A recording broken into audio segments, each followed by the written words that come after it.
Welcome to our presentation of 150 years of history in the City of Wheatland. It was incorporated exactly 150 years ago today, April 13th, 1874.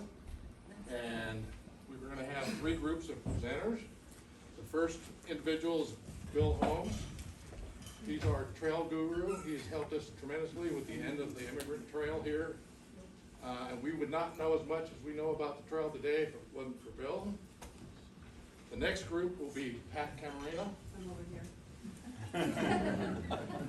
Bill's going to cover the area or the time period from 1844 to about 1852, 54. And then Pat's going to take it from there up to about when the hop riots occurred. And then the hop riots, we have Joe Egershauser and Ron Joch, who will cover that time period up to modern times, so to speak. There's a lot of material to cover, so we're going to kind of just hit the high spots. We have a bunch of material in the back that's for sale and everything that'll fill in all the blanks if you have any. Sandy has a bunch of handout pamphlets that are free that will help also. And they're by the door if anyone wants them, but I can pass them around too if anybody wants. Brief history of Wheatland and membership forms and walking tours, all sorts of things. Yeah, she has a ton of great resources. One of the other things I need to ask you is please silence your cell phones. There's cookies and refreshments are free. Restrooms are in the back. And then that's about it. We're going to try and keep each time period to about 15 to 20 minutes, but there's a lot to cover in there. And then there'll be questions at the end. So welcome, enjoy, and first up is Bill Holmes. You know, you asked a historian, just an amateur one, a question, and maybe ask them what time it is, and what they do is they start telling you how a watch is built. And so we can easily go beyond 15 minutes. And so I'm going to try and restrict myself. I am Bill Holmes. I'm a member of the Wheatland Historical Society. I'm also the president of the California and Nevada chapter of the Oregon California Trails Association. Are there any OCTA members in here? Oh, good. And, well, Joe and Bart are too. And so this project with the trail started in 2018, and Joe and Bart and I and the Wheatland Historical Society together have been working with the private landowner, Angelo Chikopoulos. And all of these are interpretive signs. We just developed these this last year, and we put them up for you. I think a lot of you were looking at them. I hope you enjoy them. But if we have tours out on the property, those would be at each one of the stops, so you could have a little explanation why the speaker is going. So anyway, we'll see how this works. So I'll begin telling you how a watch was made.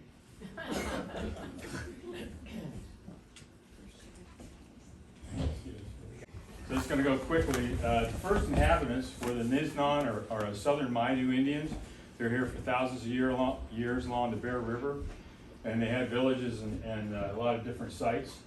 We had Matthew Moore, who's the tribal historian, give a presentation when we had the symposium here a couple of years ago. So that's the first inhabitants of your Wheatland area. Starting in the 1800s, ranchos started being given out by the Spanish and eventually the Mexican land grants. That's just a quick map of them. Here's an early one done of the Johnson Rancho. Wheatland's actually right about in here, and the adobe and so forth, and the Camp Far West military site around on the eastern side of that. That map was developed in about 1852 as a crude map as they, as the war ended with Mexico. They had to discern which land grants were legitimate and which ones weren't, and they had a commission hired, paid, and they went to San Francisco and had to prove their legitimacy.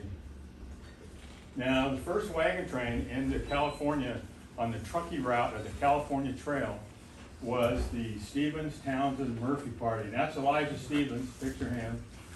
That's 180 years ago. That was the first wagon train into California, was 1844, and it was right here before Wheatland existed. So there's, for those of you who live in Wheatland, that's quite a heritage to have. The Murphys ended up settling in Sunnyvale. He ended up down in Kern County after he gave the name to Stevens Creek in the San Francisco Bay Area.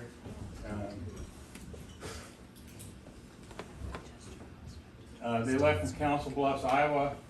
And this is kind of the trail they followed, about 2,000 miles, all the way here to Wheatland.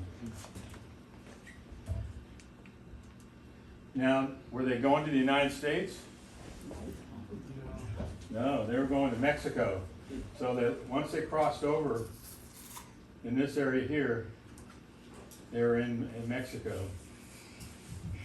I just went to, right down here is El Paso. I just went to a conference down there, and the Rio Grande in the corner of Mexico. And of course, there are southern trails that went through here, but the primary one was the California Trail, which took off from the Oregon Trail, which was much earlier. This is another picture of the trail coming out. This is from Independence, Missouri, Scotts Bluff, South Pass over the Rockies, Fort Hall, and then the California Trail took off at the Raft River and basically followed the water along the Humboldt and out onto the Nevada desert and over the Sierras.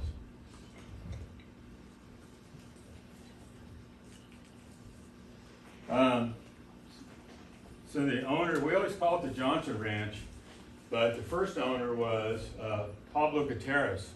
And Pablo worked for Sutter and had been working over at the Hawk Ranch at the Feather River. And Pablo actually discovered gold on the Bear River in 1844. And his witness to that was John Bidwell from Chico, who was working at that time for Sutter. Pablo, anybody know what happened to Pablo? Pablo Gutierrez was a messenger between Sutter, who was acting as an alcalde or a governmental agent for the governor of Mexico, Michael Torina, and I'm probably mispronouncing that. And he was carrying a secret message in his boot to the governor from Sutter and got caught by some folks. And the story goes they hung him somewhere around Gilroy. I've read different stories and transcripts, whether it was close to San Juan Bautista or it's closer to Gilroy, but anyway, Pablo lost his 5 leagues of land, and so they had to sell it, and Sutter, and in that same year, in the spring of 1845, put it up for auction, and Sebastian Kaiser and William Johnson bought it for $150. So what do you today that seems pretty reasonable. But what do you have for 22,000 acres? How are you going to make money off that? So you're land rich, but you're cash poor. So you've got to figure out a way to make money. And so I just read a testimony, 96 pages on that land grant, and Pablo was living in a reed hut, and apparently when he left, all his paperwork for his land grant was in his hut, and the Native Americans set it on fire, and he lost his paperwork. So they were trying to figure out what to do with that. But poor old Pablo was living, but you had to prove that you had a residence on the property and you were cultivating the land. So they were using, mostly they had cattle, but they actually had 118 acres he had a vegetable garden, and they had cultivated some wheat. So still in Mexico. Anybody know the history of California and when we were sitting in Mexico, when it changed? The the war with Mexico started in 1846 in Brownsville, Texas, and ended in 1848. So that whole time period, wagon trains coming in, Pablo, Kaiser, Johnson, they're all under Mexican rule until 1848. So when did California become a state? 1850. So who ran California between 1848 and 1850? The military. and it was under military rule. At that, simultaneously to that, in Monterey was the Constitutional Convention going on. And so while they were getting the state organized, it was under military rule out of San Francisco primarily. So kind of interesting. Still, Wheatland's still not on the map yet. And then, of course, during that same time period, we had the Donner Party that got hung up on the east side of the Sierras. And we actually have a person that was involved in this room, Jim Rhodes. He's if you've recognized the Rhodes family name, Rhodes were part of the Rescue Relief Party for the Donner Party, and they came through that same year of 1846, but ahead of the Donner Party. So his family came through in 1846, and then his family members went back to try in the spring of 47 to try and rescue what was those that were still living. So that's another big story here in Wheatland prior to the city being born, is the whole Donner Party. The end of the trail, the official end of the trail was Johnson's Ranch, not Sutter's Fort. Now they went to Sutter's Fort, obviously, got help and subsistence, but later on they had to make a decision when they hit the Johnson Ranch, whether to go right, go up to Redding look for gold, or they go south, or wherever they wanted to go.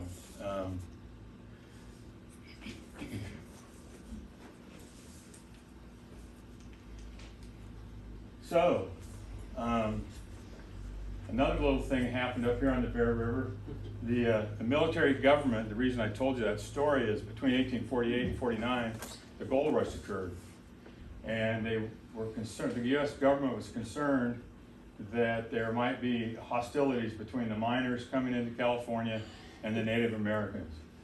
So they established Camp Far West. And Hannibal Day was the person in charge of the camp. Lieutenant Derby, quite a character. He's the one, he was a topographical engineer and laid out the 1 square mile Federal Reserve, and placed, he and Hannibal together placed the site of the buildings for the Camp Far West. And it is not, a lot of people believe that the camp was under Camp Far West Reservoir. It's not. I'll show you later on kind of where it is roughly. We don't have the proof we need to place it yet, but we're getting close. Getting real close. So, Derby didn't stay around long and ended up going down to San Diego and died early. But both these gentlemen, almost all the military officers at that time had been in the Mexican-American War. So they all knew each other. Derby'd been in the war, so along with Hannibal Day.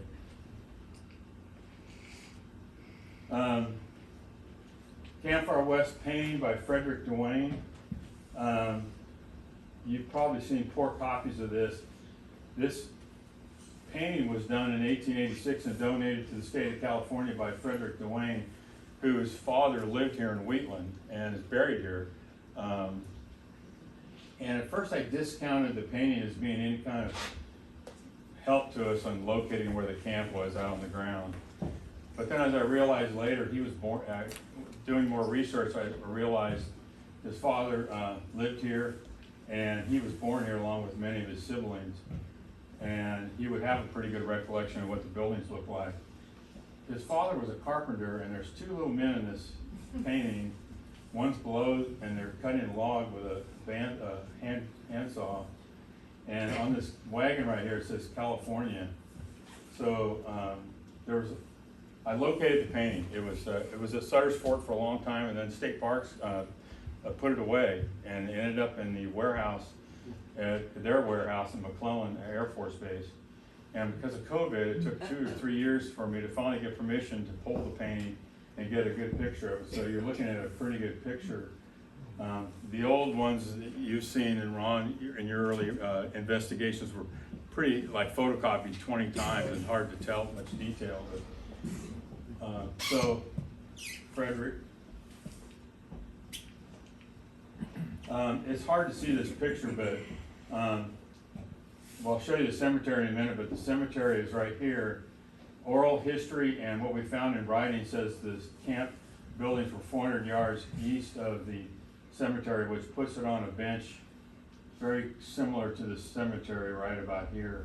This is Windtune Road, this is the Bear River, this is the diversion dam for those of you that live in the area. And so that's kind of, this is the cemetery. The how am I doing on time, Bart? Good, you got about 5 minutes. Okay, perfect. This obelisk that sits in the center was put in by the native sons and daughters of the Golden West in 1911, and it had 4 soldiers' names on them. And of course, this plaque had been taken once and then replaced during the war years when the cemetery was inside Camp Beale, and then they were stolen again. So there's no plaque on it anymore. But there's 4 soldiers' names on here. We believe one of them is not there. I'll get into a little bit about who's buried there in a minute. The wall, the cemetery wall, they're about 40 feet long each side of it, and I don't think there's no headstones in it, and there's a flagpole, and the sons and daughters of the Golden West built the rock wall in the between 1948 and 50 when it was dedicated. But they didn't know where the graves were, so they just kind of plunked it down. And we had some human remains dogs come out from Butte County Search and Rescue back in 2020. And the green dots signify where they had a hit of a cadaver, what we believe is human remains. And that was 3 dogs done separately, so they couldn't cheat. You want one dog to see what the other dog is. And so then I got some funding from Angelo Tokopoulos, and we hired a ground penetrating radar archaeologist, and we had them go back over the cemetery and areas where the dogs had hit on the outside. Just to kind of simplify this, these little red dots here signify soil disturbance where we believe human remains probably are to there. What's really interesting to me is this big blob on the left side, on the west side of the cemetery wall, could signify several burials very close to each other. There were three soldiers that died in the winter of 49-50 together almost the same time, and I'm wondering if that's them buried very close to each other, but we'll never know. And then there's this one marked grave, and there's some written history about Betsy Parker, but we've never, through ancestry, and we've never really been able to determine the family. So that's kind of our last little bit of research we're doing, is determining how many corpses are out there and kind of where they are.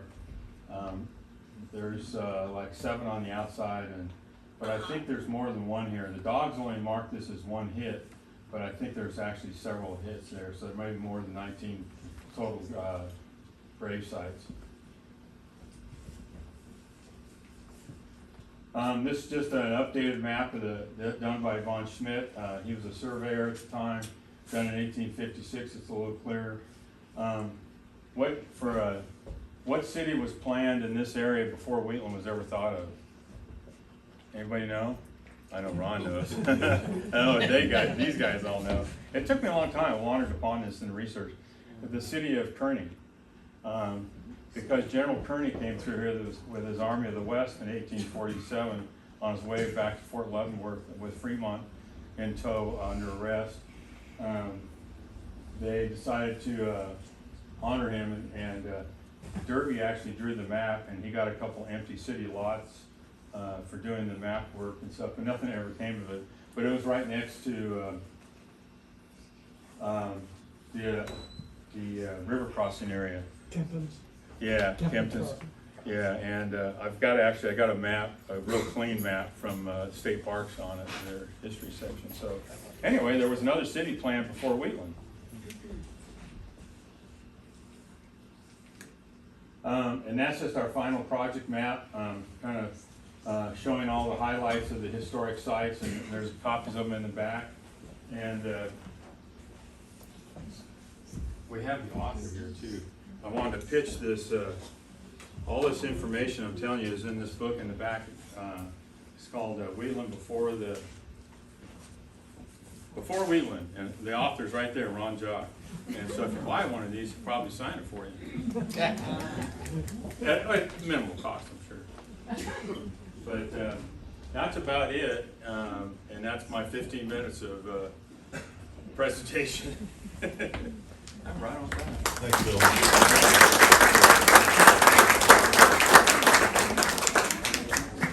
Let's see here. So like many communities, Wheatland was established here because the railroad came through, and it came through in 1866. And somebody named George Holland laid out the lots, laid out the city, and his brother bought one of the lots and built his house on it, which some of us call the Holland House, and it's still standing on Main Street.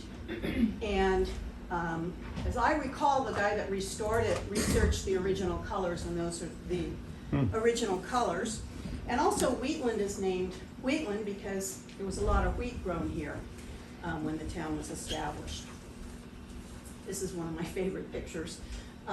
So the railroad, when it was completed in 1866 through Wheatland, there was a depot off to the left that I'll show you a picture of, and that's where the gazebo is now. And then they put up a post office. And then anybody want to guess what the first business created in Wheatland was? What type of business? A bar, a saloon, of course. Hey. And the railroad and the depot area was the center of the business district in Wheatland.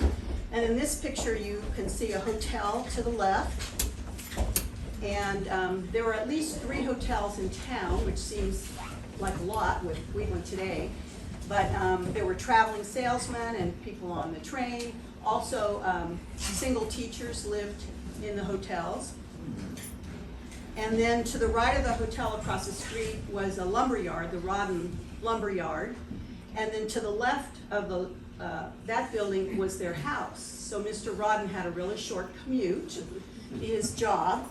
But that didn't go so well. I'll talk about fires later, but in one of the fires, the lumber yard burned and they lost their house. So they had enough money, they rebuilt a replica of the house within a year, and the house is still standing. And I meant to mention about the hotels. In addition to housing people, they also had a dining room and a bar, and then they also served meals to the prisoners, like Aunt Bee in Mayberry. They cooked meals for the prisoners. So Wheatland was incorporated in 1874 so that they could have fire protection. They had a justice of the peace. And so that was officially when the town was, or became a city. And I told you I'd show you a picture of the depot. So the depot was originally 2-story. This happens to be a picture taken in 1899, and there's milk cans on the cart there. And so a lot of freight came into Wheatland and was distributed to the businesses and all the way up to the gold mines and up in Nevada County and the ranches. So a lot of freight came in and then was transported on wagons. And then also the Wheatland area sent out things on the railroad, livestock and produce was sent out. So they're sending milk someplace. And also, of course, passengers on the train. Somebody was laughing at the lady's hat on the left. It's kind of an odd-looking hat. This is a piece of mining equipment that was taken off of the train and then loaded on a wagon. So that's headed to the dredger that was east of town on the Bear River. And speaking of mining, hydraulic mining in Nevada County, there was a lot of debris that washed downstream to this area, and a lot of flooding ruined farmland. And so actually a local farmer from Wheatland got together with some other farmers and led a class action lawsuit against the mines, and they actually won, which is amazing, in 1884, so that they banned hydraulic mining. And so they switched to dredgers. This isn't on the Bear River, this is the Yuba River, but, so if you've seen, I think they call them tailings, all the big piles of rocks. Right. So that's where the big piles of rocks came from. Of course, there's a lot of agriculture in Wheatland. This is an 8-horse team plowing. And the farm equipment required a lot of horses and mules to pull them. And tractors kind of came, 1910, 1920 was when they switched to tractors. And if you can see, I don't know if I can get this to work, but right there is a windmill, and that pumped water not only for the house but also for the farm. And they're loading hay onto a haystack, and there are men on top spreading it out to dry. So we had a lot of wheat and grain, livestock, hops, which they'll talk about later. And then during Prohibition, they had to switch from hops to some other crops like peaches, and then later nuts and rice. And this is the Cooster Cowboys. That represents livestock. We have a Cooster family member here. This amazed me when this is the horse-drawn hand cart that's stored up in the fire department. And it was used until 1949 when they got the first fire truck. And I thought, how could they haul that to fires? Well, Wheatland was only 2 or 3 blocks in either direction. So they didn't, that's why they were able to use this for so long, but it still amazes me. So the first fire department was organized when the town was incorporated in 1874. And there were 3 major fires that completely devastated the business district and other buildings around, including that warehouse and the house. So 1880, and then 18 years later in 1898, the whole thing burned down again. And then 5 years later in 1903, everything burned again. So I'll refer to those later as the first, second, and third fire. So this just happens to be, this is from 1905, the volunteer fire department are putting out a grass fire near the railroad tracks. And our volunteer fire department is one of the oldest still in existence in California. So this is Front Street. So Bill's Place is at the end of the road. And then to the right, those buildings still exist, and then the depot is to the left, and you can see how close the depot was to the business district. The Masonic Hall is the tallest building in town, and it didn't burn in the last fire. So, I meant to, if I can back it up. Nope, I went the wrong direction. There. I can't get this one. Anyway, so the Masonic Hall and then the bank to the right did not burn in the last fire, because after everything burned in the second fire, they rebuilt in brick, and the bricks covered with plaster. So the fire stopped there, but everything else burned. And this is probably one of the oldest pictures we have of one of the buildings, and this is the Simon building before the last fire. And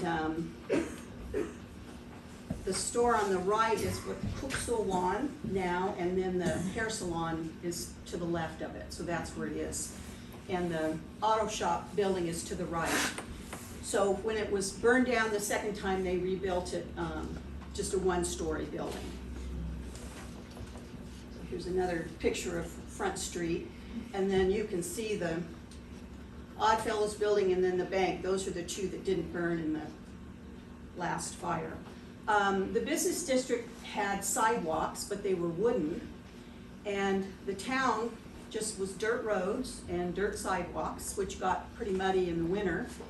And then in the summer, they had a sprinkling cart, horse-drawn sprinkling cart that would sprinkle the dust so it wouldn't get too dusty. This is the only picture we have of Chinatown, and this was after the second fire. There were a lot of houses and businesses there, and it was on 2nd Street, so kind of behind where Bill's place is. And it was a really thriving community up until the early 20th century. In 1880, our population was about 630, and the Chinese were a third of that. So we had a really big Chinatown, but they were pretty much gone by World War I. And at one point we had 2 livery stables, and this livery stable was on Main Street in the empty field to the left of where the pharmacy used to be. And they boarded horses, so if you didn't have room in your backyard for your horse, you would pay to have them keep your horse. But they also rented out carriages and wagons and horses, and traveling salesmen would get off the train, and they would rent wagons and horses from the livery stable. And I talked to somebody whose dad ran that for a while, and she said if the horse wasn't returned in good condition, they never would rent to them again. And right next door to that was a blacksmith, not this particular one, but at one point in town there were 3 blacksmith shops. This one happened to be behind Bill's place. And I was surprised to find out they were all made from corrugated tin. I didn't realize they had corrugated tin in the 1800s. So they all had to be fireproof materials, so they were brick and tin. And blacksmiths made a lot of farm equipment and household hooks and different things, and also horseshoes. I used to think from watching Gunsmoke, I think that blacksmiths just shoot horses, but that's not true. Although they are shoeing horses there. But when cars came in, the blacksmith shops really declined, and a lot of the blacksmiths started the first garages and became the first car mechanics. Then in 1915, when the highway, they created a paved highway to Marysville, and our district, or business district, kind of all but collapsed because people would go into Marysville. So at one time in Wheatland, before the highway, we had general stores, pharmacies, a bakery, 4 bars or saloons, a hardware store, a lumber yard, a barber shop and bathhouse, eating and drink establishments in the hotels, grocery stores, jewelry, laundry, bank, flour mill, and lots of other businesses. But then when the highway went in, most of those went away. Just a note about saloons. Beer was only sold on tap. Couldn't buy beer in the grocery store or anything. So if you were at home and you wanted some beer, you'd send your, probably boy, I don't think you'd send a girl down to the saloon. You'd hand them a bucket, and they'd go to the saloon, and they'd fill the bucket and charge them whatever they thought was appropriate. Also on Main Street, Edward Duplex was an African-American barber, and he built the barber shop and bathhouse, and it's still standing on Main Street, and they lived behind the barber shop. The family did, and there was a lot of politicking that goes on in barbershops, a lot of talking, and so in 1888 he was elected mayor of Wheatland. So he's considered to be the first, or one of the first, African-American mayors west of the Mississippi. This happens to be from 1913 when somebody else owned the barbershop, but actually when it closed about at least 10 years ago, it looked the same, had the same, everything was the same. And then the left-hand side of his building had another business, and so this was a bakery. But I had this picture because a lot of the stores They all had wooden floors and high ceilings so that the heat in the summer would go up. And a lot of the businesses in Wheatland had skylights, which I thought of as a more modern thing. But before electricity, they needed skylights to help with the lighting. And the store that's the 99-cent store on 4th Street, I know that has a skylight because sometime in the 70s, couple of high school boys decided to break into the Wheatland food market. And one of them fell through the skylight and broke his leg. And luckily his friend was good enough to call the police from the phone, the store phone. He didn't take off. So they decided to break through the skylight, only it didn't go so well. And I won't mention their names, they're local Wheatland families. And also you notice there's over the door, there's a transom window which would open so you could get some air circulation, but it must have been really hot. And then,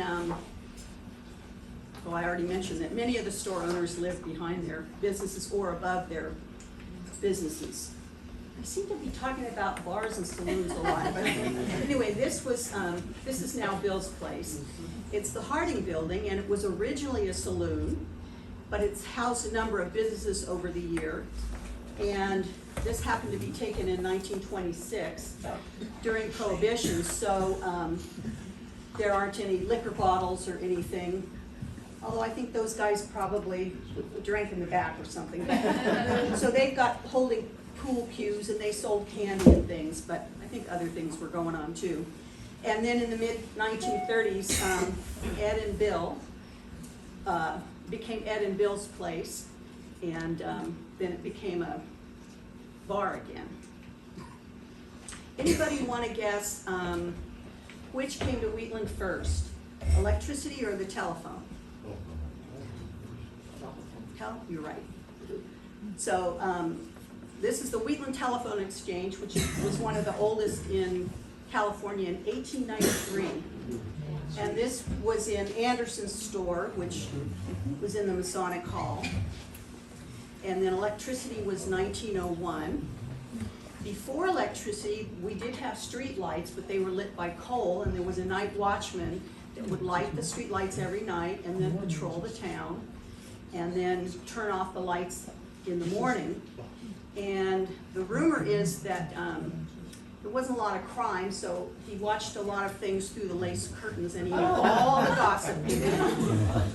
So there were a series of one-room schoolhouses in the area, but the town finally built a two-room school in 1872, a two-room grammar school. So it was actually, this is now 4 rooms. It started as a one-story, but then they quickly ran out of room, so they jacked the whole thing up and built 2 more rooms underneath so they wouldn't have to replace the roof or the bell tower. So this is the second version of the school. And that house, I think, is still there on the right, still standing. So this is across the street from where the museum is, from where the old Wheatland Elementary School was. And it was just grammar school. If you wanted to go to high school, you had to go into Marysville. If you wanted to go to school, you either walked, rode your horse, or maybe somebody, if you lived out of town, somebody would load up the kids in their wagon and take them into town. And if you really lived too far out and you were bored, stay with the family during the week and then just go home on the weekends. If you rode your horse to school at recess, that was your first job, was to go take care of your horse. So, and then they outgrew the school again, and so the school building on the left is where the museum and district office, now the old Green School, were. And that's the water tower in those days, and then the water tank. In 1907, they added a high school. And so the high school was, it became a 1st through 12th grade school. There were 23 kids in the first high school. It's not the graduating class, but the whole high school had 23 kids in it. And then when they outgrew that, then this was built in 1924, and it's where Wheatland Elementary was close to where Wheatland Elementary is now. And then when Beale Air Force Base expanded, they had to build the new high school. And speaking of Beale, this was an army post opened in 1942 during World War II. It was a training camp, and local farmers were forced to sell 87,000 acres to the government. Didn't have a choice. There's still a lot of hard feelings about that. And then in 1948, it became Beale Air Force Base. And in the 60s, when it really expanded, the school district tripled in size in the 1960s because of Beale. This is also the 100th anniversary of the pet parade. So this is a photograph from the first pet parade. And a Wheatland Elementary teacher, Mabel Yank, started she called it the pet show. So, and then I thought the last picture is this building. So it started as a Baptist church in the 1880s, and you can still see that it's sort of the same shape. And the wooden building burned down, so it was replaced with a handmade concrete block building, which this building is. And when the bell tower was damaged in an earthquake, they donated the bell to the school district, and that's in the museum now. And so when you walked in this door, that was actually the bell tower. That little entry area was where the bell tower was. So anyway, that's a real quick overview of Wheatland history. And we have 2 books in the back for sale that these 2 books would go in a lot more detail. So thank you very much.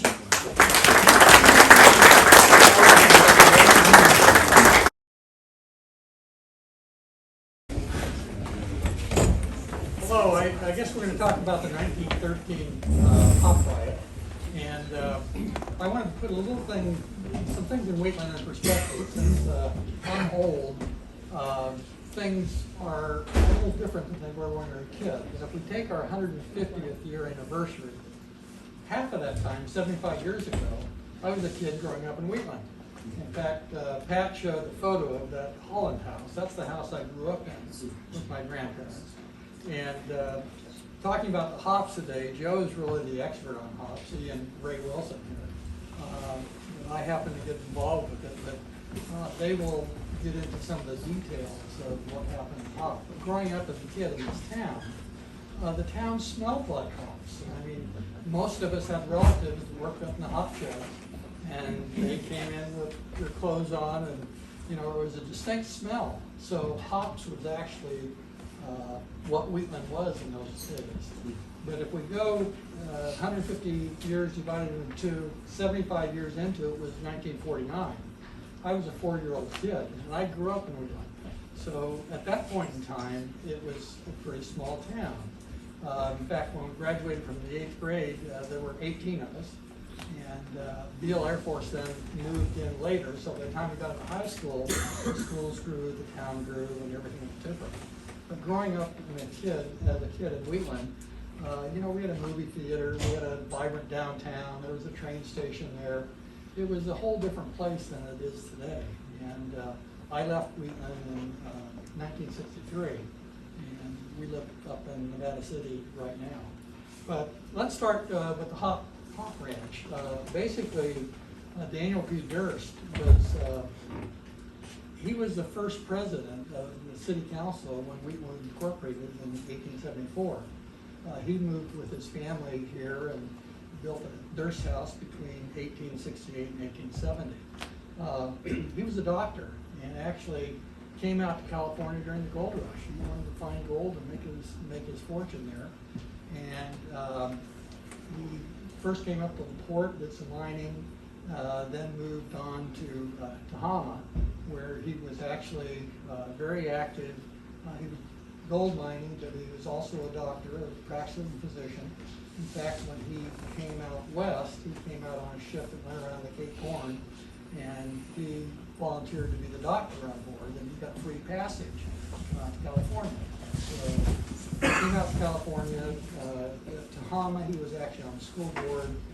He was on the water district up there. He was elected to the state assembly. So he was on the state assembly there. After the gold mining They were first in LaPorte, then Tahoma, and then he moved to Colusa, and that's where he met his wife. And Rose Haynes, who was a teacher there, and they got married and started having kids. Rose's dad, Jonathan Haynes, was sort of a equipment person. He invented the Haynes mower, I guess, and what else, Joe? There was another thing. Anyway, he was a friend, personal friend of Abraham Lincoln.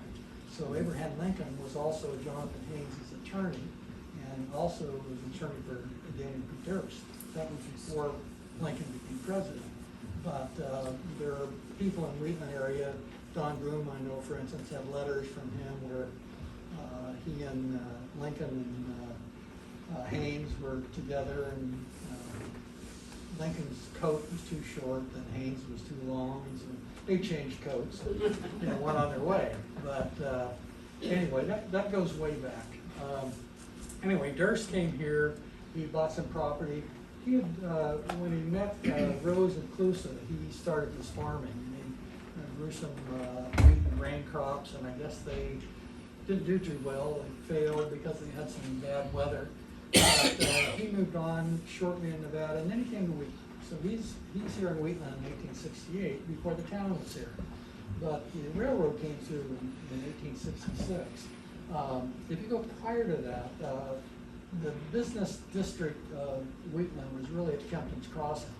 And we talked about the floods that came in 1861 and 62, and where it deposited the mining sledge that came all over the fields and that sort of thing, and totally ruined a lot of the grounds for a while, and it sort of wiped out Kempton's. But all the businesses then moved up to Wheatland. It was a higher ground, the railroad came through, and that's when Wheatland started. So it was sort of from Jonathan, from Daniel Durst's time up until the Wheatland Hoplite in 1913. He was very active in Wheatland. They had 4 sons, and one of the sons took over the ranch. Daniel Durst died in 1911, and 1913 was when Hoplite was. And Joe will get into a lot of the specifics. By the way, Joe and I are first cousins, so our family's been here since, I guess, the Mucks moved here in 1852, I guess. And been here a long time. In fact, the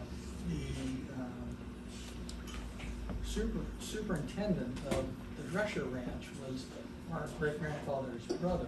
He was also this mean German guy that was foreman on the Durst Ranch when the Hop Riot happened. So they've been around a long time. But anyway, leading up to the Hop Riot, basically at this point in time, the Durst Ranch is the largest hop growing ranch, single ranch in the country.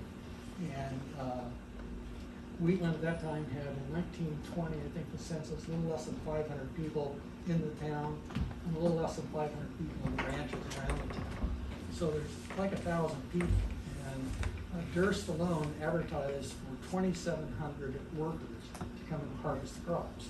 So you take a town that's 500 people, but the total area, 1,000 people, you bring in 2,700. Well, they weren't the only hop ranch in the area. So you had another, about 4,000 people come in to Wheatland to harvest the crops. It was a very labor-intensive process at that point in time. In fact, 80% of the cost of growing the crops was in labor. And so cutting labor costs was unbelievable. And the Durst family had some other problems at that point in time. There was a prohibition started in 1912 or 13, maybe before the riot. Wheatland had to vote whether it was going to be dry or wet, whether you had alcohol or you didn't have alcohol. In fact, if you take this room here, right down the middle, if you were wet, you wouldn't sit over on the dry side. And if you were dry, you wouldn't sit over on the wet side. So they actually voted for, you don't know that today, we don't have any of these political divides or anything, but in those days they did, so you didn't cross the line. But the bottom line was that Wheatland became dry. And so here you had a town that's growing hops. In fact, it was one of the largest, it was the largest individual farm, but it was also employed the largest number of farm workers. And that's what the IWW, the International Workers of the World, decided that they wanted to come to unionize the workers in Wheatland. And it was a right target for that. And so we're leading up to the 1913, and it was, I guess the Durst family was in trouble at this point in time. You had England was the year before had banned exports of hops from the United States into England, so they had an embargo. And 100% of the crop that was sold from the Durst Ranch was shipped to England. To show you how much, in 1906, there were 34 train carloads of hops that left Wheatland for England. But they shipped all of the hops there, and that was the whole market. So here in 1913, the year, not only they don't have the primary buyer of the hops, you also have weather conditions that were dry. The crop itself was only about 2/3 of the normal crop. You had these 2,800 workers that came in to work, and you're trying to cut labor costs. So in cutting these labor costs, they were pretty strict. You had to have clean hops. They picked the hops individually. If you had leaves in them, that sort of thing, they'd make the workers come in and take them out. So the productivity was pretty bad. And Joe, I think you could probably take it from here, can't you? Sure. Are you going to get into the detail of? A little bit. I don't know how much you want me to get into, but. You just keep going until you're done. Okay, well, it's, I think if you go back to what happened, let's talk about the IWW a little bit. The IWW was quite militant in the West. It was split into two parts. The East Coast IWW had been through some of the labor problems and sort of moderated their stance. Out West, it was still going on. In fact, that year, the IWW struck PG&E. I think they had 27 different incidents of dynamite. I mean, these were not friendly union people that were trying to make things work. They were militant. If you didn't join the union or work with them, there were consequences. And that was what was going on. And when the IWW sent there were about, I guess, I'm trying to think of the number, 300, I think, of these workers were actually IWW members, but only like 20 of them were real active card-carrying members. And they took serve, and the IWW sent people into Wheatland. The harvest started on July 31st. On August 1st, Ford and Serve were sent up into Wheatland to try to agitate the workers. The conditions were terrible, and Joe will get into more of that, and you can see why the workers ended up striking. But not only were their wages, $1 per 100 pounds, I guess, of stuff, and you only got 90 cents of that up front. You had to work the whole season to get the balance of 10 cents. And so if you left early, you didn't get that. And the crop was so bad that the workers here were making about 75% of what they could work at other farms. So the conditions really were bad. And the IWW wanted these members. They saw Wheatland as the right place for doing that. And so anyway, Joe, why don't you come on and take over for me? I'm Okay. old and I can't keep doing this. Joe and I are good cousins, by the way, so our families have been here a long time. You're old enough. Ronnie mentioned something about me being an expert on hops. I'm definitely not an expert. Every time I talk about this a little bit, there's somebody that makes beer in the audience. Those are the experts on hops. I just happened to have grown up on a hop ranch, as did Raymond. Same ranch. It was the next one down from the Durst Ranch. And probably the last generation of people to grow up on a hop ranch here. Raymond, you said you left in '61? That's the last time I seen this guy until today. So do the math. That's a long time. For those of you that really aren't very familiar with hops, that's a hop, that's the cone. We just kind of take for granted everybody knows what a hop branch looks like, but you know, if you go to Washington, you can see them now. There's one little piece left in Slough House. Sierra Nevada Brewery has some in Chico that, by the way, they got a hold of my dad to come down and show him how to grow them because he was one of the last hop growers in the area.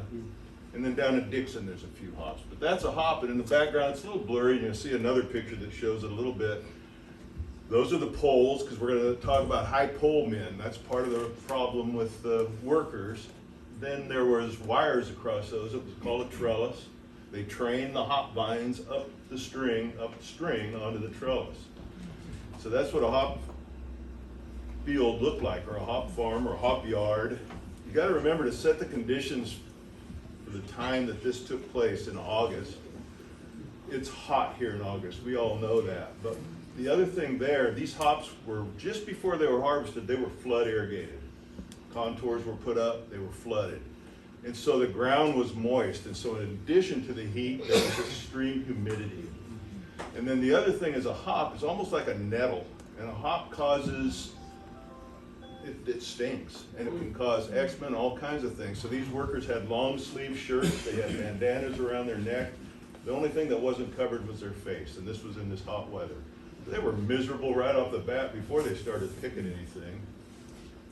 There's a real diverse workforce on the ranch. Let's see if I'm the first one to get this right. Bottom arrow. Thanks.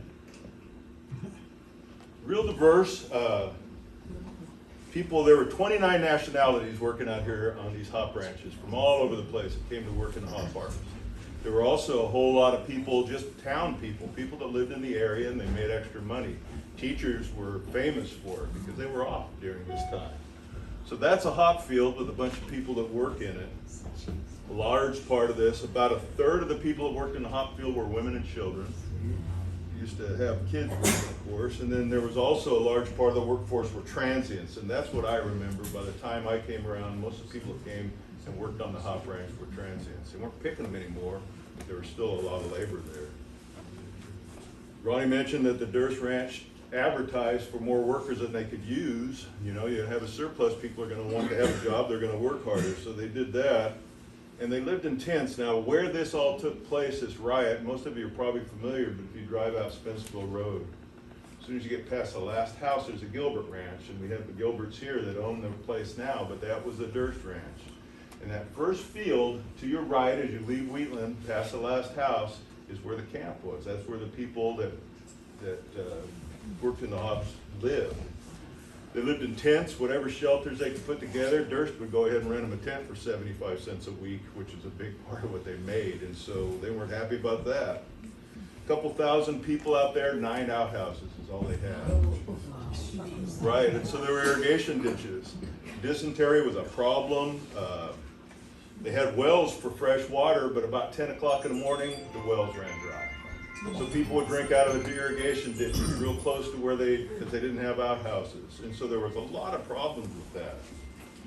A friend of Ralph Durst would sell you lemonade for 5 cents a cup. There was no water out there, but they would sell you lemonade with basically water and citric acid. It really wasn't even lemonade. The Durst inspectors were really tough. They were trying to save money. Durst were in trouble, like Ronnie mentioned, and so they wanted very clean product. They were very picky, and they didn't want any leaves, they didn't want any vines in it. And so they were picky, and the more picky they were, the less money people made. A hop doesn't weigh very much. It's really light. You know, when it's wet, it's a little heavier, but when you're only getting a buck for 100 pounds of this stuff, you gotta pick a lot to get it. So that was part of the problem. You already mentioned that they were paying 90 cents per hundredweight instead of 100 like everybody else. And one of the things that really was the problem with the workers, they had people called high pole men. They climbed up those poles and they released the string. They cut the vines down so people could pick it off. And then after they filled the bags, the high pole men dragged the bags to the wagons to go off. Well, Durst, and it sounds like some relative of ours I didn't know about, foreman decided that wasn't needed anymore, and they eliminated the high pole men. Now the people that are actually picking the hops have to go out, cut it down, drag it less time to pick hops, they're making less money. So it's a problem for it. Bottom. That is that field. In the background, you can see the kilns that are still there on the Gilbert Ranch that was the Durst Ranch. This is the camp area. This happens to be a picture of, well, there's a platform set up out here where the union was doing their, not agitating, but organizing, whatever you want to call it, depending on which side of the aisle you're on. But that's where they were doing that. And on the 3rd of August, the organizers started showing up, the IWW, also known as Wobblies. Huge union, like Ronnie was saying, 100,000 members nationwide. And they were known as militant and aggressive, and he's already talked about that. So there was 2 IWW organizers that came in. One was Richard Blackie Ford. Oops. There he is. Blackie was kind of a common nickname back there, somebody that had dark hair. He was kind of a small, wiry guy, known to be pretty aggressive in the labor movement.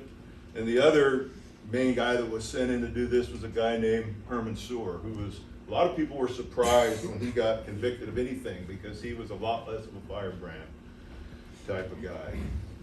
They were sent in to organize the workers and to educate them of the problems that they had and everything. So they made some demands of Ralph Durst, who was the son of Dr. Durst.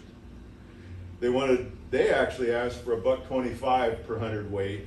They asked for separate toilets for women and more toilets in general, which seems reasonable. They wanted fresh water delivered to the field. They wanted real lemonade made from lemons. Imagine that. And they wanted to rehire high pole men and have a committee of pickers and inspectors, so pickers themselves could say, yeah, this is clean enough, not these people that were brought in. So Ford and Sewer delivered these list of demands to Ralph Durst, and he asked for about an hour, and he came back with a counteroffer, and the counteroffer was same price as other ranches in the area, which is about $1. So 10 cents more without having to wait for a bonus. 10 more toilets for the thousands of people. Water delivered to the fields. He would make the lemonade change, but he refused the high pole men, and he only accept one picker as an inspector. Ford, looking for an excuse to have problems with Ralph Durst, rejected the offer. Durst got mad, slapped him with his glove, and then went into town, fired him, ordered him off the ranch, went into town to get help to have him removed from the ranch. So the constable comes back, and in the meantime, they're starting to urge violence. Ford stands up and says, let them fire the first shot and we'll finish this. And so that's the first kind of inciting violence that happened during this whole thing. So Durst brought the constable back. The constable pulled his revolver to hold the crowd back. Things are starting to get pretty tense. Durst was able to prevent violence at that time, but they didn't have any kind of a warrant or anything. They couldn't do much. They returned to town, came back with a couple of warrants, but again, they just got bullied off the ranch. So the constable called the sheriff in Marysville, Yuba County Sheriff, Marysville being the county seat, and he assembled several deputies and headed to Wheatland. And in the meantime, Voss, as he was coming out with his deputies, ran into Edward Tecumseh Manuel, who was the Yuba County District Attorney. Lived here in Wheatland. Happened to be walking down the street. He had been at a lunch counter that Pat talked about, the saloons, lunch counters in town. And this isn't really part of the story, but I thought it was funny. He had a lunch of a Limburger cheese sandwich and a beer. And he was walking down the street, and the sheriff stopped and grabbed him, and they took him with them out to the ranch. He was going to be the peacemaker. So he gets out there, and the story is he was out there trying to ask him to not have all this happen and everything. Ford was addressing the crowd. Somehow or another, the soapbox, a literal soapbox, that Ford was standing on tipped over, and he fell into this Sheriff Voss. Well, there was a deputy from the area named Dakin, and Dakin then fired a shot into the air to try to scare everybody, stop everything, turn everything back, and that's when it hit the fan.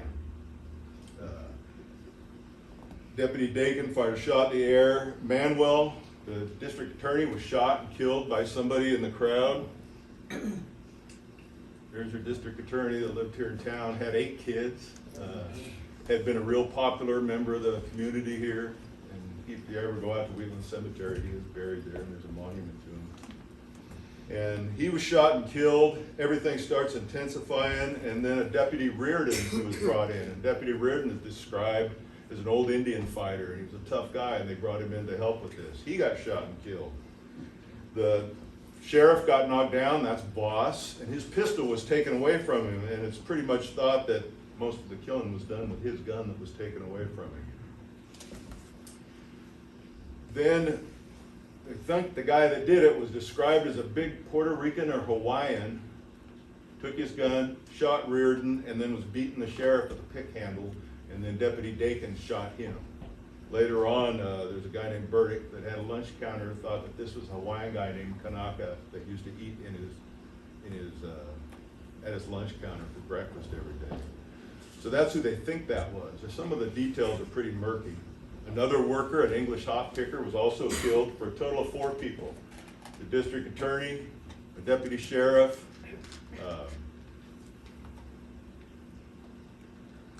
deputy English hop picker, and then the big guy, probably Kanaka. People in Wheatland scared to death, leaving town, trying to get out. 8 people got arrested, but Ford and Sir actually skipped town. They were on the run, and the Burns Detective Agency, you've probably heard of them, was hired to go out, and they finally found them and brought them back. They didn't use real good tactics. The people that they arrested, one guy even committed suicide in jail after the way he was treated by the Burns. They threatened to kill him and everything else to try to get confessions out of these people. So it's kind of heavy-handed law enforcement in those days. Of the 8 that were arrested, 4 of them were put on trial in Marysville for murder. This is just incidentally, they had one of these. This was here. This was the hop pickers, the IWW Jungle, which is their headquarters. They called it a jungle after Upton Sinclair's novel from the labor movement in the early 1900s. But this one happens to be in Wheatland, but across from the courthouse in Marysville, they set up headquarters. And you can see right in there, it talks about Free, Ford, and Sir. Anyway, Ford and Sir were brought back, and they were convicted. They were convicted of second-degree murder. Neither one of them, it was never in question whether they fired the gun. It was never in question whether they personally killed anybody. But it was felt that they had incited the people that did do it, and they were convicted of second-degree murder. When you read a little bit, and by the way, where's that? Hand me the hop right book.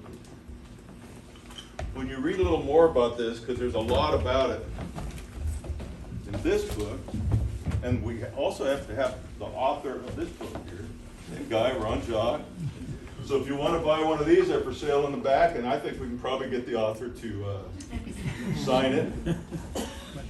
Really interesting, really fleshes out everything I'm talking about. It's got lots of great pictures in it, and it's really worth having if you're interested in the history of Wheatland. So by all means, get one of these and have the author sign it. But interesting, it talks in here about the trial being biased due to popularity. Manuel was a real popular guy here in Wheatland. He had taught a lot of people's students. The actual prosecutor was his teacher in high school, and he talked about him and his kids and all this.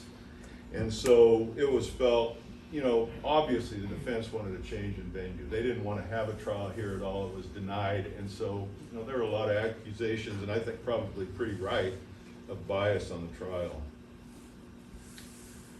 Ford was paroled 10 years later. Sir was pardoned soon after that, and they went on to whatever else they did in life. So they did get out of prison after 10 years. But the bottom line is the riot brought around a lot of changes in working conditions for ag employees. Things like the state started inspecting their living conditions and that type of thing, labor regulations, some negotiation law and that type of thing. A lot of people in Wheatland at the end of this thing thought that if Deputy Dakin hadn't a shot in the air to try to quiet things down, this riot would have never happened. So they kind of blamed him, and he skipped town. He shaved his mustache off, did a bunch of other stuff so it couldn't be seen, and left. And he was known as a tough guy. He was an ex-boxer and a lot of other things, but he was pretty unpopular around here after it happened. So that's kind of the day of the hop riot and what went on. So I think we're to the point that if anybody has questions for anybody, go ahead and ask. But thanks a lot for listening.